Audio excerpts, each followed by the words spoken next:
Sementara mantan Ketua KPK Muhammad Jassin menyebutkan penetapan status hukum Hasto Kristianto dilakukan setelah melalui proses penyidikan. Jassin optimis KPK akan mampu segera menangkap Harun Masiku. Berikut perbincangannya bersama rekan Priska Papilaya. Kalau ini berdasarkan due process of law, ini harus mengumpulkan barang bukti.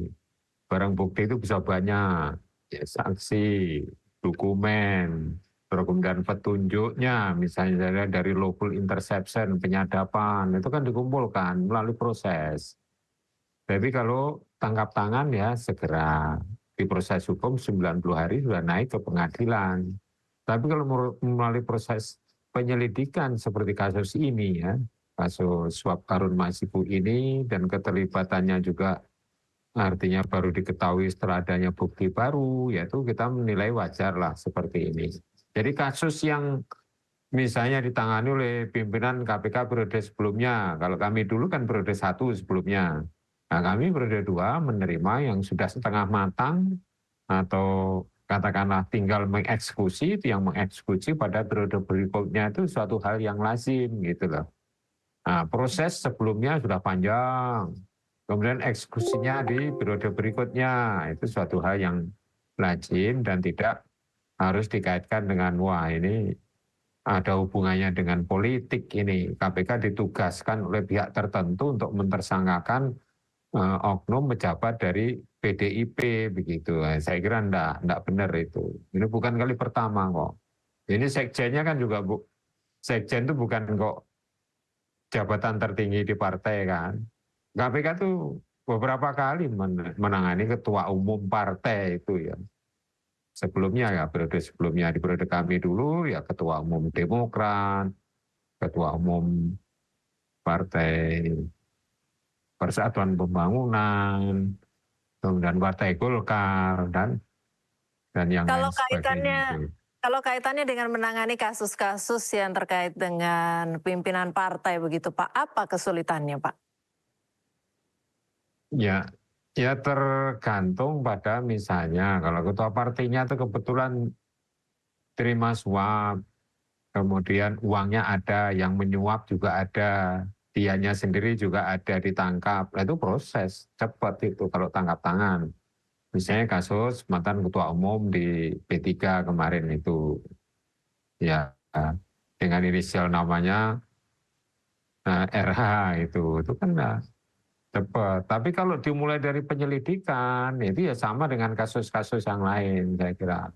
Selama KPK ini adalah teguh pendirian, konsisten dalam penegakan hukum, menjalankan tugas sesuai dengan perintah undang-undang, saya kira ya itu tidak harus perlu dicurigai ya, kecuali ya memang pimpinannya sudah tidak independen dan bahkan melakukan suatu perbuatan pidana. Nah itu yang perlu diperhatikan atau perlu menjadi concern masyarakat untuk ikut memperhatikan sepak terjang dari pimpinan KPK itu.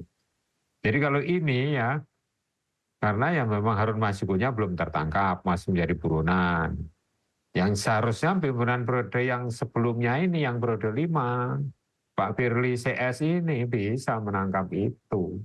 Seharusnya ya, kalau dia yang dugaan masyarakat kan bisa aja. Kalau dia tidak diintervensi atau tidak mengikuti intervensi pihak lain. Jadi pimpinan KPK itu cukup kuat dasar hukumnya untuk tidak mau diintervensi. Karena pasal 3-nya menyebutkan, jadi dalam menjalankan tugas itu ya KPK itu, ya itu bebas dari pengaruh manapun juga. Independen lembaganya itu.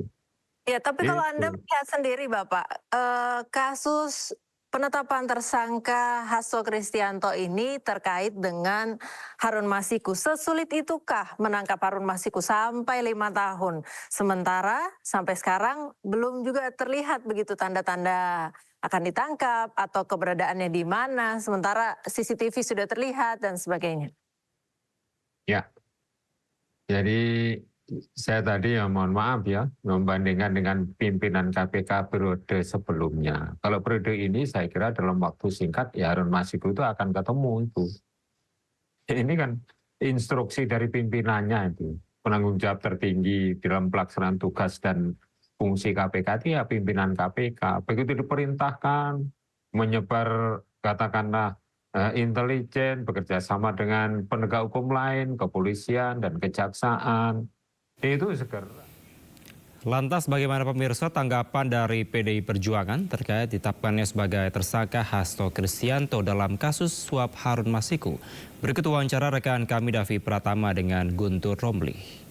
Bang Guntur, tanggapan Anda pertama kali ketika mendengar informasi bahwa Mas Hasto dijadikan tersangka? Ya, pertama ini adalah kasus politik. Ini politisasi, ya, bukan kasus hukum. Lihat saja dari prosesnya bagaimana sprindik itu bisa bocor ke media. Jadi sebelum ada yang namanya konferensi pers dari KPK. Jadi ini sudah yang namanya penggiringan opini. Kemudian Mas Hasto, Sekjen PDI Perjuangan, sebelum ini sudah menerima ancaman, ya, ia bakal ditersangkakan. Ya, dan itu tersangka itu akan dibatalkan kalau rencana pemecatan Joko Widodo dibatalkan. Dan ini merupakan keterangan resmi. Jadi Mas Hasto sudah merekam, sudah memberikan ini sebagai bukti, kemudian juga siapa yang menyampaikan itu semua yang sudah ada dan juga sudah di hadapan notaris. Jadi ini bukan hoax, bukan rumor. Ini dari Mas Hasto sendiri. Kemudian juga kasus ini kan selama ini juga menjadikan Sekjen PDI Perjuangan sebagai sandera untuk menakut-nakuti, untuk mengancam, untuk membungkam beliau. Kalau kita tilik, kasus ini kan sebenarnya tahun 2020. Ya, kasusnya pengadilan sudah, kemudian juga yang menerima suap sudah masuk penjara bahkan bebas. Yang menjadi persoalan adalah yang diduga memberikan suap itu kan buron sampai sekarang HM. Nah, harusnya KPK itu kan bisa memburu, bisa menghadirkan Harun Masiku. Tapi kok Harun Masiku gagal ditangkap, kok Hasto Kristianto yang dijadikan sebagai tersangka. Nah ini, dan kalau kita membaca sebenarnya juga tadi, menyimak apa yang disampaikan KPK, semua hal-hal yang disampaikan itu kan tidak ada yang kuat. Berdasarkan misalnya soal keterangan, kemudian bukan berdasarkan bukti material, tapi untuk pokok persoalan, pokok perkaranya nantilah sikap resmi DPP partai akan menyampaikan, termasuk juga pengacara dari Sekjen PDI Perjuangan. Jadi kita melihat misalnya munculnya kasus ini lagi, itu kan sebelum pemilu tahun kemarin. Bagaimana kemudian Mas Hasto dipanggil, kemudian juga di kuya-kuya, kemudian tapi Mas Hasto kan tetap menghormati KPK, tetap datang sebagai saksi, bahkan dalam proses tersebut kan ada penyalahgunaan dari penyidik KPK, dan ini yang juga sudah dilaporkan oleh PDI Perjuangan ke Dewan Etik dari KPK. Dan juga kalau kita melihat bagaimana KPK juga tidak profesional menangani perkara. Kemarin baru ada penggeledahan persoalan yang ada di BI, soal katanya kasus dugaan CSR penyalahgunaan, dan katanya sudah ada 2 tersangka, tapi tiba-tiba KPK meralat. Jadi publik tidak percaya sebenarnya sekarang kepada KPK, apalagi kemudian muncul KPK menetapkan tersangka kepada Sekjen PDI Perjuangan berdasarkan kasus yang hampir 5 tahun yang lalu, yang kalau kita lihat proses hukumnya sudah selesai. Jadi kami melihat ini adalah politisasi, ini adalah kasus politik, adalah upaya pembungkaman dan juga untuk menyasar dari partai PDI Perjuangan sendiri. Ibu Mega pada tanggal 12 Desember sudah menyampaikan ada upaya untuk mengaut-aut, mengacak-ngacak partai sebelum Kongres tahun depan. Ini disampaikan juga oleh Ibu Mega bahwa yang kita sekarang lihat, Hasto Kristianto bukan sebagai pribadi, tapi beliau sebagai Sekjen Partai Demokrasi Indonesia Perjuangan, ya, dan tentunya partai akan memberikan sikap yang resmi, memberikan bantuan yang resmi, apalagi latar belakang background kasus ini sangat kuat dengan masalah politik, bukan persoalan hukum. Begitu, Mas. Bang Guntur, tadi Anda katakan bahwa Mas Hasto mendapatkan bukti yang valid terkait ancaman yang datang kepada dirinya. Nah, pertanyaan saya, ini bisa dikonfirmasi, artinya pihak-pihak mana saja yang mengancam Mas Hasto ketika itu? Untuk detail nanti akan disampaikan oleh Mas Hasto sendiri. Tapi ini sebagai bukti bahwa selama ini ancaman-ancaman itu terus datang. Bahkan sebelum ini, sebulan sebelum ini, di sebuah podcast, Mas Hasto juga ada yang menyampaikan, Nana Bad News segera akan menjadi tersangka. Jadi kita melihat bahwa kasus ini sudah menjadi mainan politik, mainan penguasa ya. Apalagi kalau kita melihat bagaimana sikap PDI Perjuangan akhir-akhir ini kan sedemikian kritis. Kasus misalnya PPN 12 ya kan, agar dikaji ulang karena itu memberatkan masyarakat. Ini kan juga viral di medsos, kemudian menjadi kontroversi ya. PDI Perjuangan hanya menjalankan fungsi sebagai wakil rakyat di parlemen dan menyampaikan apa yang menjadi keprihatinan publik bahwa harusnya PPN itu bisa ditunda, bisa dikaji ulang karena kenaikan 12% itu akan memberatkan masyarakat. Nah, tapi masa dalam demokrasi seperti ini tiba-tiba langsung dibungkam, langsung diserang dengan isu-isu menggunakan KPK sebagai tangan ya. Ini persoalan di negeri ini, Mas, dan kita sangat menyayangkan ya, sangat menyayangkan mencari-cari kasus. Dan ingat loh, Sekjen PDI Perjuangan itu bukan pejabat publik ya. Dia tidak memiliki jabatan apapun dan tidak mengandalkan hidupnya itu dari yang namanya uang rakyat.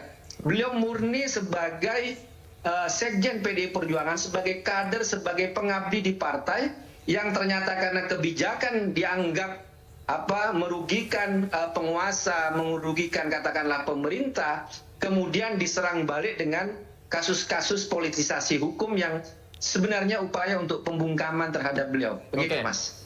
Oke, terakhir, tadi Anda katakan bahwa Ibu Mega juga sempat mengatakan ada upaya-upaya untuk dalam tanda kutip mengobok-obok PDI Perjuangan. Artinya ketika misalnya Mas Hasto sudah ditetapkan sebagai tersangka, kemarin kalau tidak salah, koreksi ya kalau saya salah, Ibu Mega sempat bilang Ibu Mega akan turun langsung begitu ya kepada KPK. Ini tanggapannya seperti apa saat ini? Ya, kita lihat nanti, Mas. Karena kan seperti saya sampaikan tadi, ini bukan persoalan Hasto Kristianto sebagai pribadi, tapi beliau sebagai Sekjen Partai Demokrasi Indonesia Perjuangan, ya, yang memiliki ketum Ibu Megawati Soekarno Putri. Apapun yang beliau sampaikan di publik, kebijakan disampaikan ke publik itu kan adalah kebijakan resmi partai, bukan pernyataan pribadi dari Hasto Kristianto. Jadi ketika beliau sekarang dikriminalisasi, kasusnya dipolitisasi, maka partai pasti akan turun tangan. Karena beliau adalah sekjen dari Partai Demokrasi Indonesia Perjuangan.